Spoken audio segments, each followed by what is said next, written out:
আহ, আমি লুকানোর জন্য যে আর কোনো নিরাপদ জায়গায় খুঁজে পাচ্ছি না। এদিকে উঠতে উঠতে বড্ড ক্লান্ত হয়ে পড়েছি। না না, তবু আমাকে জোরে উঠতেই হবে। আমার পেছনে যে ডাইনি পড়েছে, ওই ডাইনি আমাকে ধরে ফেললেই বড় বিপদ। আমার কাছ থেকে তার স্বার্থ হাসিলের জন্য আমার কন্যার জাদুদণ্ড কেড়ে নিবে। আহ, আমি এতই ক্লান্ত হয়ে পড়েছি যে কিছুতেই আর ডানা মেলে উঠতে পারছি না। কিন্তু আমি যে এখনো নিরাপদ জায়গায় পৌঁছতে পারলাম না। তবে কি আমি আর আমার সন্তান আর জাদুদণ্ডকে কিছুতেই ডাইনির হাত থেকে রক্ষা করতে পারবো না? পরে যখন এভাবে বলছিল, তখনই তার সামনে থাকা 3 কলা গাছের মধ্যে একটি কলা গাছ কথা বলে ওঠে। একি পরি, তোমার এই অবস্থা কেন? তোমার কন্যাকে নিয়ে কোথায় যাচ্ছ? তুমি তোমার পরের রাজ্য ছেড়ে পৃথিবীতে কেন এসেছো? কলা গাছ, আমাকে বাঁচাও কলা গাছ। একটা ডাইনি আমার পেছনে পড়েছে। আমাকে একটু লুকানোর জায়গা দাও। ওই ডাইনি আমাদের ফেলে আমাকে মেরে আমার ছানা জাদুদণ্ড ডাইনি কেড়ে নিবে। পরি, তোমাকে আমরা কিভাবে লুকানোর জন্য জায়গা দিব? সৃষ্টিকর্তা আমাদের কথা বলার শক্তি দিয়েছে, কিন্তু কোনো জাদু শক্তি দেয়নি। কিভাবে সাহায্য করব পরি তোমাকে? ঠিক আছে, আমি তোমাকে শক্তি দিচ্ছি। আমি আমার জাদু শক্তি দিয়ে আমার কন্যাকে তোমার ভেতরে ঢুকিয়ে দিচ্ছি। আমি ডাইনির হাতে মরলেও যেন আমার কন্যা বেঁচে থাকে। ঠিক আছে, আমরা তোমার এই বিপদে আমরা এই 3 কলা গাছ তোমাকে সাহায্য করব। আমাদের 3 কলা গাছের মধ্যে যে কোনো এক কলা গাছে তোমার মেয়েকে ঢুকিয়ে দাও। প্রথম কলা গাছের এমন কথা শুনে পরি ভীষণ খুশি হয়, আর তার জাদু বলে পরি দ্বিতীয় কলা গাছে তার কন্যাকে ঢুকিয়ে দেয়। এর ঠিক কিছুক্ষণ পরেই সেখানে ডাইনি আসে। তুই এখানে এসেছিস? অবশেষে তোকে খুঁজে পেলাম। আর তুই আমার কাছ থেকে পালিয়ে যাবি শুনি? দে তোর মেয়েকে আর তোর জাদুদণ্ডকে দিয়ে দে। যদি প্রাণে বাঁচতে চাস, তবে আমি যা চাইছি আমাকে তাই দিয়ে দে। আমি আমার জীবন থাকতে আমি তোর হাতে আমার মূল্যবান জিনিস কিছুতেই তুলে দিব না। ঠিক আছে, জীবন থাকতে যখন তুলে দিবি না, তবে তাহলে মর আমার হাতে। এরপর পরি আর ডাইনির যুদ্ধ হয়, আর ডাইনি জাদুর দণ্ড নিয়ে সেখান থেকে চলে যায়। পথের মধ্যে একই বৃষ্টির কবলে পড়লাম রে বাবা। পুরো শরীর ভিজে একাকার হয়ে গেছে। এদিকে তো আবার জোরে বাতাসও বইছে। এই পিচ্ছিল পথ দিয়ে আমি আর হাঁটতে পারছি না। আরে ওই তো সামনে 3টি কলা গাছ সারিবদ্ধ হয়ে দাঁড়িয়ে আছে। যাই, ওই কলা গাছ 3টার নিচে গিয়ে একটু আশ্রয় নেই। পরি সেই দ্বিতীয় কলা গাছের মধ্যে তার কন্যাকে আবদ্ধ করে রেখেছিল, সেই কলা গাছটা ভেঙে পড়ে যায়। আর কলা গাছ ভাঙতেই কলা গাছের ভেতর থেকে এক ছোট্ট মিষ্টি পরীকন্যা বেরিয়ে আসে। এ কি, কলা গাছ ভেঙে একটা কন্যা বেরিয়ে এলো? এই কন্যা দেখি আবার ডানাও আছে। তাহলে তো এটা পরীকন্যা। কিন্তু কলা গাছের ভেতর থেকে পরীকন্যা কি করে এলো? আশেপাশে তো কোনো পরীকে দেখতে পাচ্ছি না। এই পরীকন্যার কোনো মা নেই গো। ওর মাকে এক ডাইনি মেরে ফেলেছে। একটা অনাথ পরীকন্যা। ও মা, এই কলা গাছ দেখছি কথা বলে, কিন্তু তোমাদের মাঝে এই পরীকন্যা আসলো কিভাবে? কে রেখেছে এই পরীকন্যাকে কলা গাছের ভেতরে ঢুকিয়ে বলো তো? বলছি বলছি, তোমাকে সব বলছি। এক পরী ডাইনির হাত থেকে এই পরীকন্যাকে বাঁচানোর জন্য পরীকন্যাকে কলা গাছের ভেতরে ঢুকিয়ে রেখেছে, আর পরীও ডাইনির হাতে মারা গেছে। এদিকে দ্বিতীয় কলা গাছ এই পরীকন্যাকে ধারণ করতে করতে দুর্বল হয়ে গেছে। অবশেষে সে ভেঙে পড়েছে। তাই পরীকন্যা কলা গাছ থেকে বেরিয়ে আসে। এদিকে পরী তো বেঁচে নেই, কিন্তু এদিকে পরীকন্যাকে কে আমাদের ভিতরে ঢুকিয়ে দেবে? এ তো বড়ই বিপদ তাহলে। আর কলা গাছ, তোমাদের যদি কোনো আপত্তি না থাকে, তবে এই পরীকন্যাকে আমার সাথে আমার বাড়িতে নিয়ে যেতে চাই। আমার এই দুনিয়ায় কেউ নেই, তাই এই ছোট্ট পরীকন্যার মা আমি হতে চাই। সত্যি তুমি এই পরিকন্যাকে নিতে চাও? তবে নিয়ে যাও। তুমি মানুষ, তুমি নিশ্চয়ই এই পরিকন্যাকে মাতৃস্নেহে বড় করতে পারবে। তোমাদের 3 কলা গাছের দেওয়া পরিকন্যা আমি সন্তানের মতো আগলে রাখবো। কোনো বিপদ আসতে দিব না ওর উপর। যাই, এবার এই কন্যাকে নিয়ে আমি বাড়িতে যাই। এরপর কেটে যায় 5টি বছর।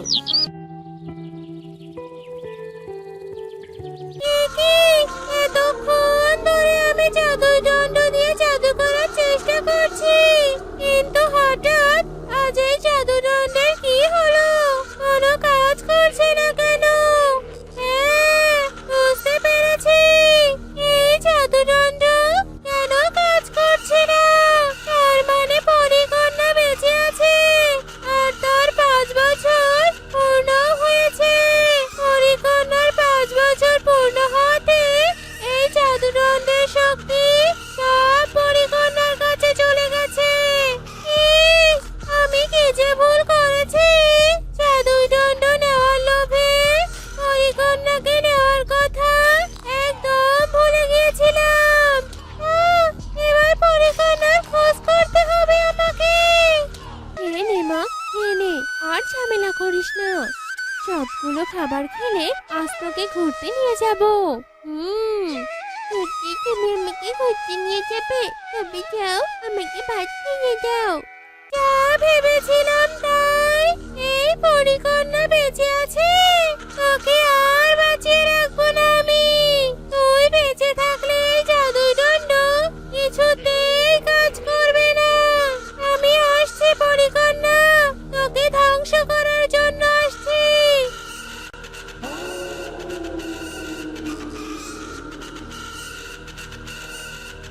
এই তো, এই তো পেয়ে গেছি তোকে। 5 বছর আগে তো আমার হাত থেকে বেঁচে গিয়েছিলি, কিন্তু আজ আর বাঁচতে পারবি না পরিকন্যা। তোকে মেরে আমি এই জাদুদণ্ডের শক্তি ফেরাবো। খবরদার ডাইনি, তুই আমার মেয়ের দিকে এক পাও এগোবি না। 5 বছর আগে এর মাকে মেরেছিস, তবুও তো শান্তি হয়নি। আজ আবার পরিকন্যাকে মারতে এসেছিস। চলে যা বলছি এখান থেকে। তুই সামান্য এক মানুষ হয়ে পরিকন্যাকে রক্ষা করবি? দেখি কি করে রক্ষা করিস। ওই জার্নির হাতে জাদুদণ্ডটা হঠাৎ করে আমার হাতে কি করে এলো? মা, এই জার্নিকে আমাকে মারতে এসেছে কেন? মারে, এই চাইনি তোর আসল মায়ের হত্যাকারী। তুই এক পরিকন্যা, আর এই জাদুদণ্ড তোর মায়ের। পরি জাদুদণ্ড পরিকন্যার হাতেই মানায়। জাদুদণ্ড যখন পেয়ে গেছিস, তবে এই জাদুদণ্ড দিয়ে ডাইনিকে ভস্ম করে দে। আরে আরে, আগুন আগুন! এই, তুই আমার গায়ে আগুন লাগিয়ে দিয়েছিস কেন? বাঁচাও, আমি ভস্ম হয়ে গেলাম।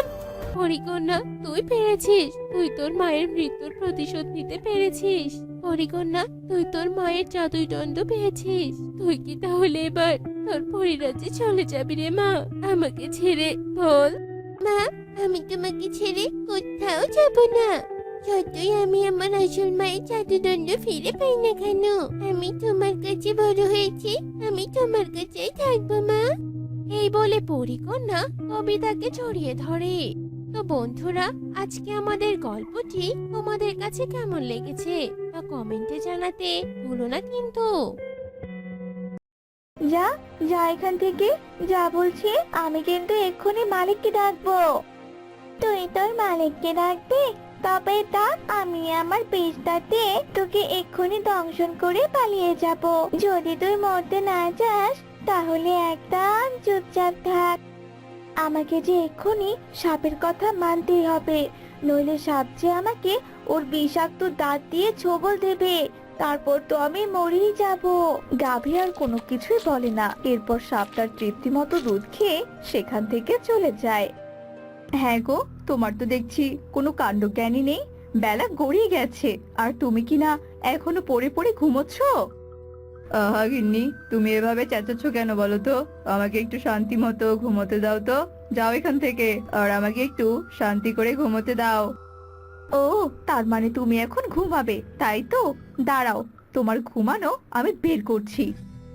এরপর রাগিনী এক বালতি পানি এনে বিনোদের শরীরে ঢেলে দেয়। গিন্নি, গিন্নি, আমাদের ঘরের চাল ফুটো হয়েছে গো। চাল যে ভেঙে গেছে, সব বৃষ্টির জল যে আমার শরীরে পড়েছে।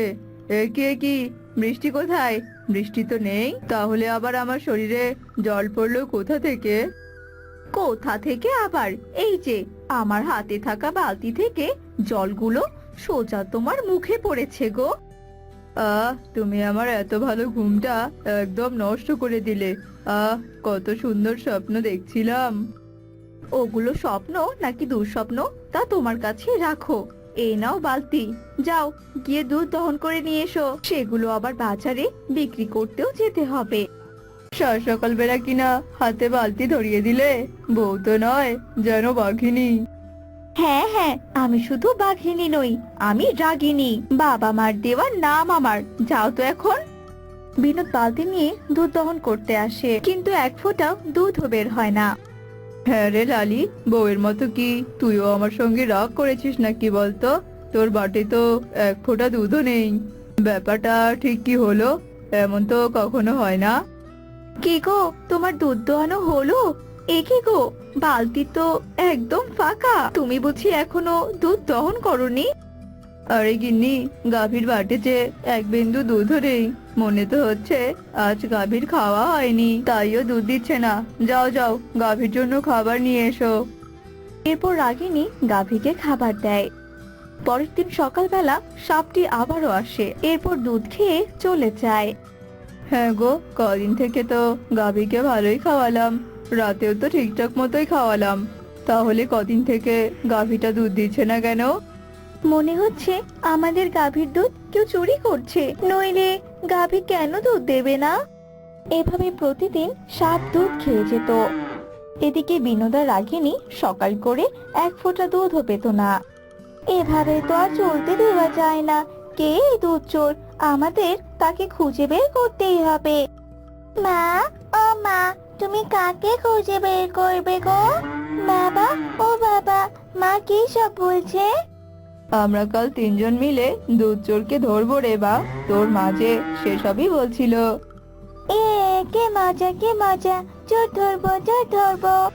মামুনি, এভাবে চিৎকার করলে তো চোর বুঝে যাবে, তাহলে তো কাল আর চোর আসবে না। তাই একদম চুপ।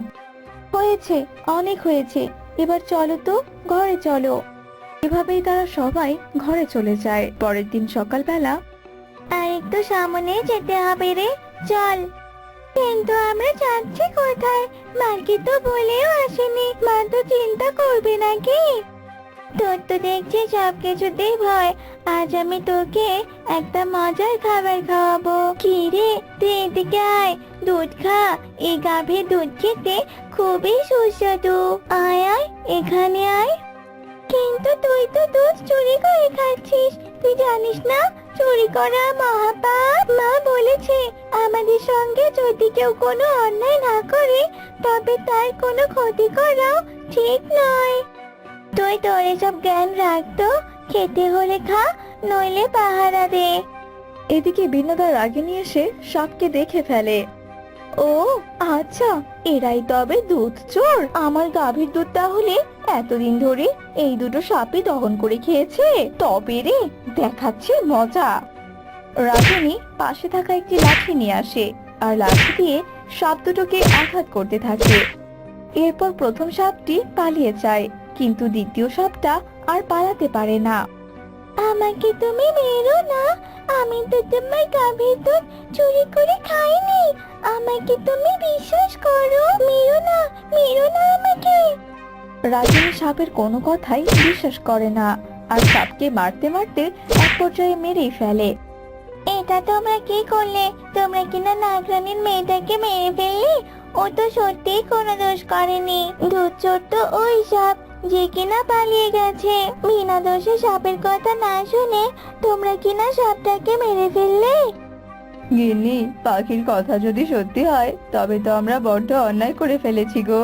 বিনা দোষে সাপটাকে মেরে ফেলা একদম উচিত হয়নি।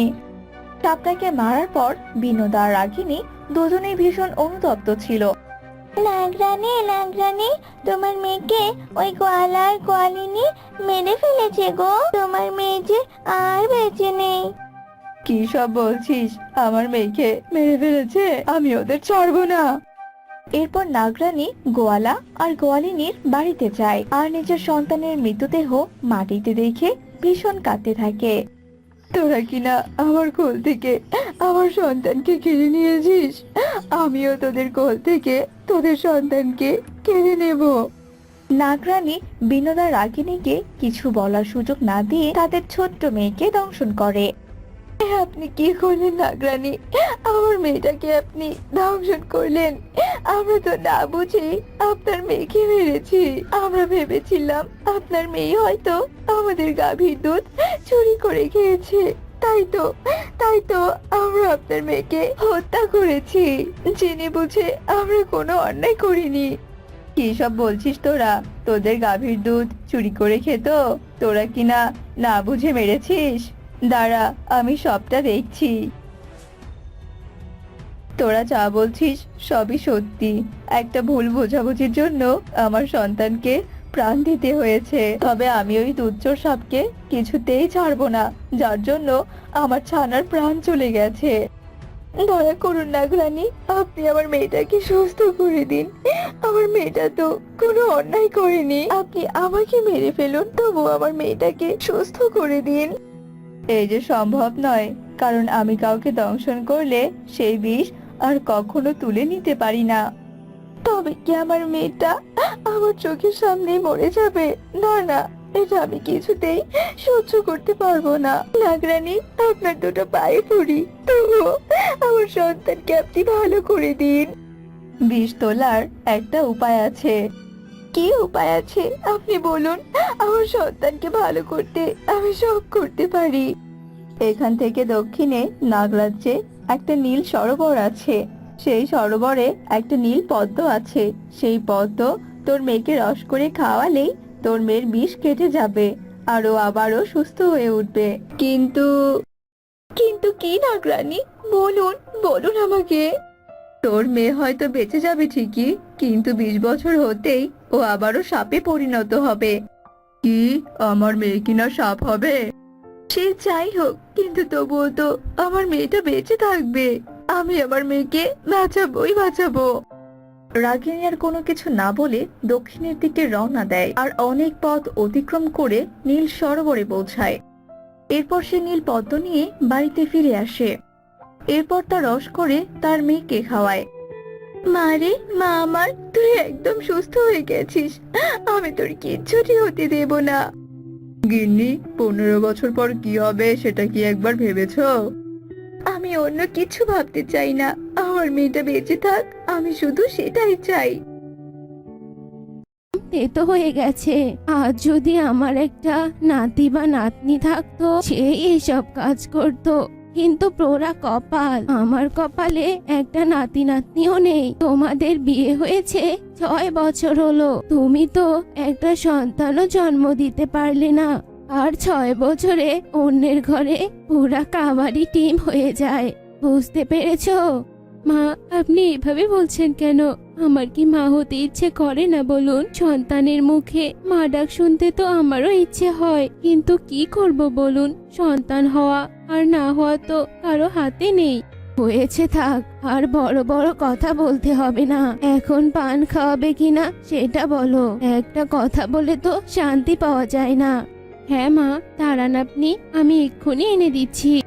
এই বলে স্বপ্না পান আনতে যায়। এভাবে সন্তান না হওয়াতে রোজ রোজ স্বপ্নাকে তার শাশুড়ির কথা শুনতে হতো। বেচারি স্বপ্না মুখ বুঝে সহ্য করত। একদিন সুমিত্রা ভাবতে থাকে, এই বড় বৌমার কাছে সন্তানের আশা করাটা মূর্খের মতো কাজ হবে। এবার আমায় বিনয়কে বিয়ে দিতে হবে, তবেই আমি ঠাকুমা হতে পারবো। বিনয় আজ কাজ থেকে আসুক, আজই আমি ওকে বিয়ের কথা বলবো। এরপর বিনয় যখন কাজ শেষে বাড়িতে আসে, তখন সুমিত্রা বিনয়ের কাছে যায়। কি রে বাবা বিনয়, তুই কি ব্যস্ত? একটা কথা বলার ছিল। হ্যাঁ মা, বলো, কি বলবে? বাবা, অনেক দিন তো হলো বড় বৌমা ঘরে এসেছে, এখনো অবধি একটা নাতি নাতনি হলো না। আমারও তো বয়স হয়েছে, আর কদিনই বা বাঁচবো। তা বলি বাবা, এবার তুই আরেকটা বিয়ে করে নে, তবে আমি একটু শান্তিতে মরতে পারবো।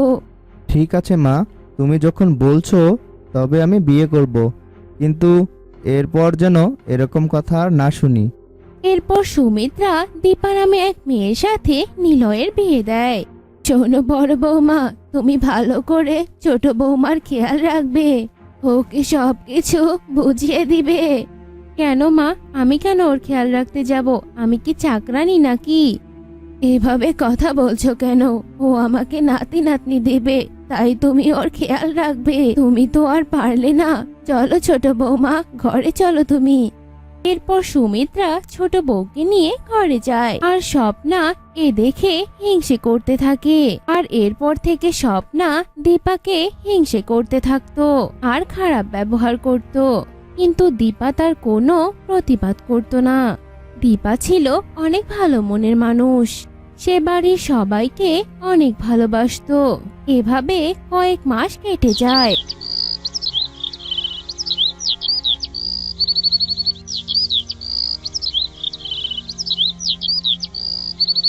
দীপা একদিন জানতে পারে সে গর্ভবতী।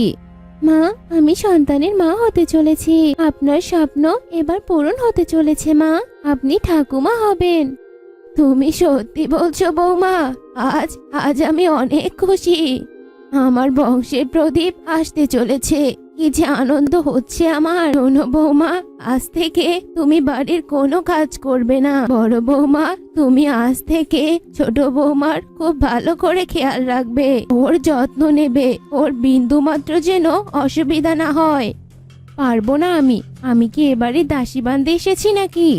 ও কি মহারানী যে আমাকে ওর সেবা করতে হবে? আমি পারবো না। আপনার দরকার হলে আপনিই করুন। দিদি, তুমি কোনো চিন্তা করো না, তোমায় কিচ্ছু করতে হবে না, সব কাজ আমি করতে পারবো। আর মা, আপনাকে এত ব্যস্ত হতে হবে না তো, আমার কোনো অসুবিধা হবে না। যত সব আদিক্ষেতা। এই কথা বলে স্বপ্না সেখান থেকে চলে যায়। এরপর থেকে সুমিত্রা গীতার অনেক যত্ন নিতে থাকে। এটা দেখে তো স্বপ্না গীতাকে আরো হিংসে করতে থাকে। আর একদিন সে মনে মনে ভাবে, এই গীতার অনেক পার বেড়েছে, ওর সন্তান হবে জন্য মা ওকে নিয়ে অনেক আদিক্ষেতা দেখাচ্ছে। ওর ওই সন্তানকে আমি কিছুতেই এই পৃথিবীতে আসতে দিব না। এসব ভেবে স্বপ্না কিছু তেল দীপার ঘরের সামনে নিয়ে যায় আর দরজার সামনে ফেলে রাখে, যাতে দীপা ওখানে পড়ে আর ওর বাচ্চাটা নষ্ট হয়ে যায়। কিন্তু সেখানে গীতা না এসে কিছুক্ষণ পর সুমিত্রা সেখান দিয়ে যেতে থাকে আর ধপাস করে সেখানে পড়ে যায়। ও মা গো, মরে গেলাম গো, কোমরটা বুঝি গেল। এ কি মা, তুমি এভাবে মাটিতে শুয়ে গড়াগড়ি খাচ্ছ কেন? হ্যাঁ বাবা, আমি তো এখানে কাবাডি খেলছি। শয়তান ছেলে, দেখছিস না আমি এখানে পড়ে গেছি, তোল আমায়।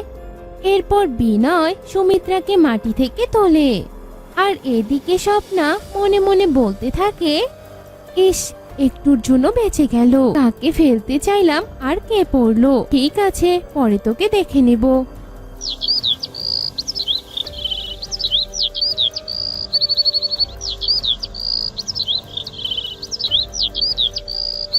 পরের দিন স্বপ্না গীতাকে কারেন্ট শট খাইয়ে মারতে চায়, তাই সে গ্যাসের চুলার সাথে কারেন্টের লাইন লাগিয়ে রাখে, যাতে রান্না করতে গিয়ে গীতা কারেন্ট শট খেয়ে মারা যায়। এরপর স্বপ্না গীতার জন্য অপেক্ষা করতে থাকে। হঠাৎই সুমিত্রা স্বপ্নাকে চা দেওয়ার জন্য বলে, আর স্বপ্না কারেন্টের লাইনের কথা ভুলে যায় আর রান্নাঘরে গিয়ে চা বানাতে যায়। সে যেই না চুলায় হাত দিয়েছে অমনি সে কারেন্ট শট খায় আর চিল্লাতে থাকে, আহ, বাঁচাও, মা, মা কোথায় গেলেন আপনি? বাঁচান আমায়। স্বপ্নার ডাক শুনে সেখানে সুমিত্রা আর গীতা আসে, আর স্বপ্নার ওই অবস্থা দেখে ভীষণ ভয় পেয়ে যায়। এ কি অবস্থা তোমার দিদি? কি করে হলো এমন? এরপর গীতা কারেন্টের সুইচ অফ করে দেয়। ততক্ষণে স্বপ্না সেখানে অজ্ঞান হয়ে পড়ে যায়। এরপর গীতা তাকে নিয়ে হসপিটালে যায় আর তাকে সুস্থ করে তোলে। গীতা বোন, আজ তুই আমায় বাঁচিয়েছিস। তুই না থাকলে আমার যে কি হতো। আর সেই আমি এতদিন তোর সাথে কত খারাপ ব্যবহার করেছি, তোর ক্ষতি করার অনেক চেষ্টা করেছি। এরপর স্বপ্না তার সমস্ত কুকর্মের কথা খুলে বলে। ছি বৌমা, তুমি এত খারাপ। ওর সন্তান তো তোমারও সন্তান বলো, আর সেই তুমি কিনা। হ্যাঁ মা, আমি অনেক ভুল করেছি। ছোট, তুই আমাকে ক্ষমা করে দে। আমি আর কখনো তোর সাথে খারাপ ব্যবহার করব না। ঠিক আছে দিদি, তোমাকে আর ক্ষমা চাইতে হবে না। আমি কিছু মনে করিনি। রাধাকে বাঁচাতে পারলাম না, আমাকে তুই মাফ করে দে বাবা। না, এই হতে পারে না। তুমি আমাকে ছেড়ে যেতে পারো না রাধা। তুমি আমাকে ছেড়ে যেতে পারো না। তুমি তো নেই, এই বাচ্চা দিয়ে আমি কি করব? এই বাচ্চাকে আমি কি করে লালন পালন করব রাধা? না না, আমি এই বাচ্চা পালতে পারবো না। তুমি ছাড়া আমিও থাকতে পারবো না। এক্ষুনি আমি এই বাচ্চাকে নদীতে ফেলে আসবো।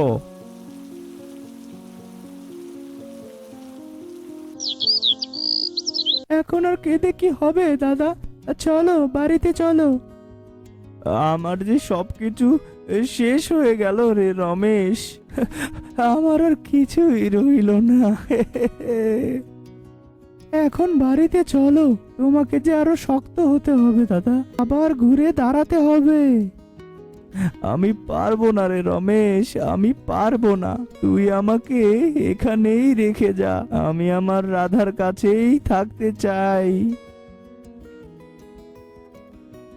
কি রে রমেশ, এই কাঠফাটা রোদের মধ্যে এভাবে কাজ করছিস? বাড়িতে যাবি না? বাড়িতে তো যাবই দাদা, কিন্তু তার আগে কাজটা তো শেষ করতে হবে নাকি? নে নে, একটু জিরিয়ে নে তাহলে, তা না হলে যে গরম লেগে যাবে। বেশ, তাহলে তুমি ওই বড় গাছটার নিচে গিয়ে বসো, আমি আসছি। হ্যাঁ দাদা, একটা কথা বলবো। কি বলবি? বলে ফেল দেখি। হ্যাঁ দাদা, মাঠের সব ফসল কেমন পোড়া মনে হচ্ছে। আমার কাছে তো বিষয়টা ভালো লাগছে না জানো। আরে দুদিন আগে বৃষ্টি হয়েছে, তার উপর এই চড়া রোদ, তাই একটু আগাগুলো পড়তে শুরু করেছে। আস্তে আস্তে ঠিক হয়ে যাবে। তাই যেন হয় দাদা, আমার কিন্তু খুব ভয় হচ্ছে। মাঠে তো শুধু তোর একার ফসল না, আমাদের সবারই তো ফসল আছে। তাহলে এত চিন্তা করিস নে। কি করব দাদা, এই চাষবাস করেই যে সংসারটা চালাই, আর তো কোনো উপায় নেই। আমার মতো হলে তো আর কোনো সমস্যাই নেই, চাল চুলোহীন একজন মানুষ।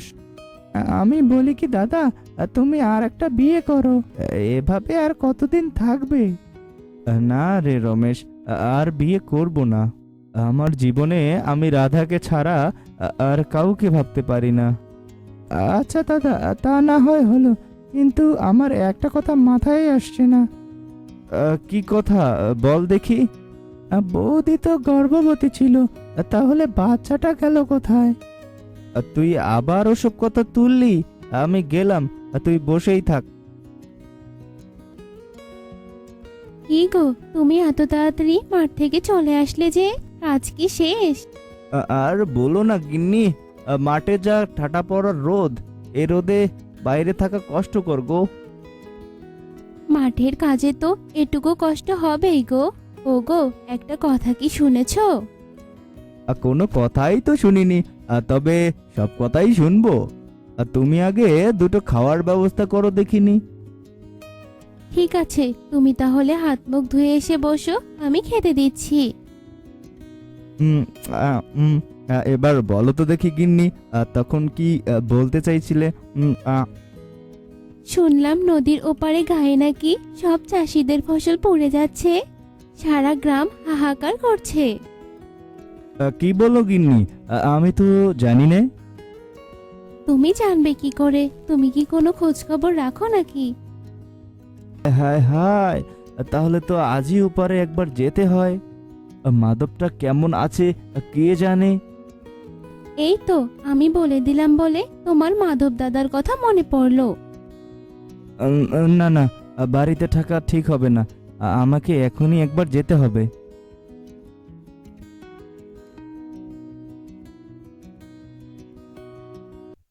এসব কি করে হলো মাধব? কি হলো এসব? সবই যে কপালের লিখন রে বন্ধু। তোরও কি একই অবস্থা হয়েছে নাকি ফসলের? আরে না না, ওপারে তো কারো ফসলেরই কিছু হয়নি। আমি তো খবর পেয়ে দেখতে এলাম।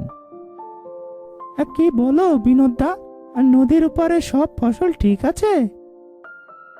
ঠিক আছে বলতে কি, আমি তো সকালে আমার জমিতে কাজ করে তারপরেই বাড়িতে গিয়ে শুনি এসব কথা। কি থেকে যে কি হয়ে গেল কিছুই তো বুঝতে পারছি না। আমার মনে হয় গ্রামে মড়ক লেগেছে। এখনই কিছু একটা করতে হবে, তা না হলে পুরো গ্রাম যে শেষ হয়ে যাবে।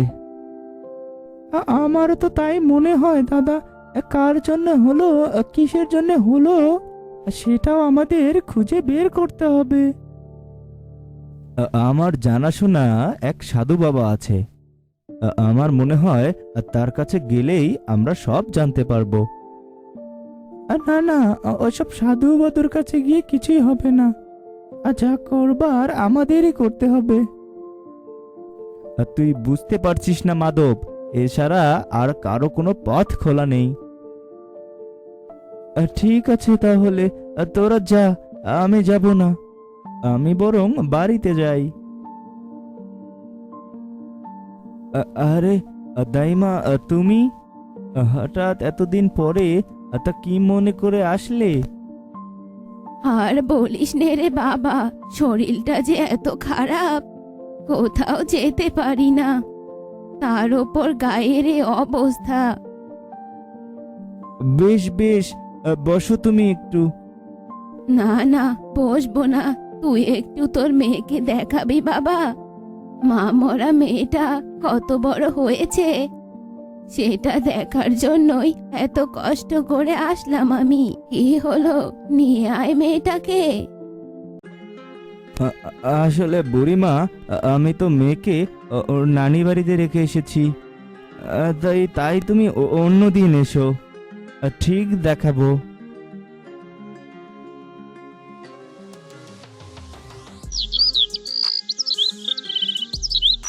তুমি যা বলছো তার সবকিছু সত্যি তো বুড়িমা? আমি মিথ্যা কেন বলতে যাব রে?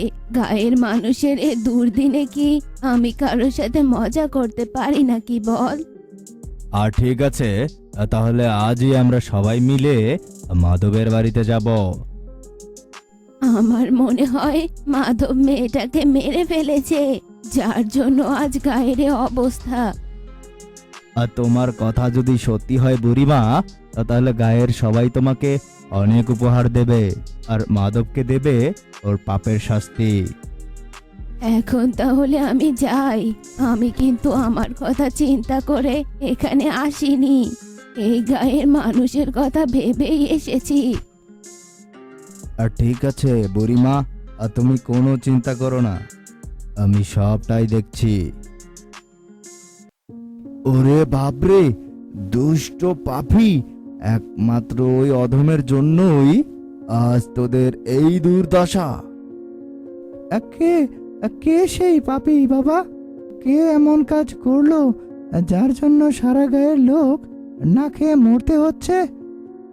মাধব, মাধব ওর নিষ্পাপ বাচ্চা মেয়েটাকে নদীতে ফেলে মেরেছে, তাই তো এই গায়ের উপর অভিশাপ পড়ছে। বাবা, এই বিপদ থেকে উদ্ধার হওয়ার কি কোনো রাস্তা নেই? আছে আছে, রাস্তা আছে। ওই পাপিষ্ঠকে আগুনে পুড়িয়ে ভস্ম করে দিতে হবে, তবেই এই গ্রাম আগের মতো হয়ে যাবে। কিন্তু কিন্তু তা কি করে সম্ভব? একটা মানুষকে জীবন্ত কি করে পুড়িয়ে মারবো আমরা? পাপ মোচনের জন্য এছাড়া আর কোনো পথ নেই রে বাবা। যা, এক্ষুনি যা, পাপিষ্ঠকে চিরতরে দুনিয়া থেকে বিদায় দিয়ে দে। কেন করলি তুই এমন মাধব, কেন? এছাড়া যে আমার মাথায় তখন আর কোনো কিছুই কাজ করেনি রে বন্ধু। আমি কি করতাম বল? তোর যে এত বড় বিপদ, তুই আমাকে বলতে পারতিস, আমি তোর পাশে দাঁড়াতাম। রাধাকে ছেড়ে আমি ওই বাচ্চাকে কিভাবে মানুষ করতাম বল আমাকে? ওকে মানুষ করবার জন্য তো মালতী ছিল। তুই শুধু একবার বলতিস আমাকে, আজ তোর কারণে পুরো গায়ের মানুষের এত বড় ক্ষতি হলো। এসব যদি আমার কারণে হয়ে থাকে তাহলে এর প্রতিদানও আমিই দেব। পাগলামি করিস না মাধব, চল, আমি তোকে অনেক দূরে নিয়ে যাব। গায়ের সবকিছুই আস্তে আস্তে ঠিক হয়ে যাবে। কিছুই ঠিক হবে না বিনোদ, যা, তুই এখান থেকে চলে যা।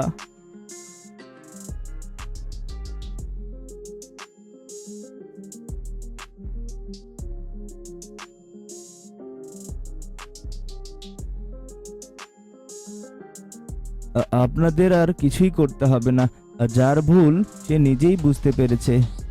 তাই তো পাগলটা নিজেই নিজের জীবন শেষ করে দিল।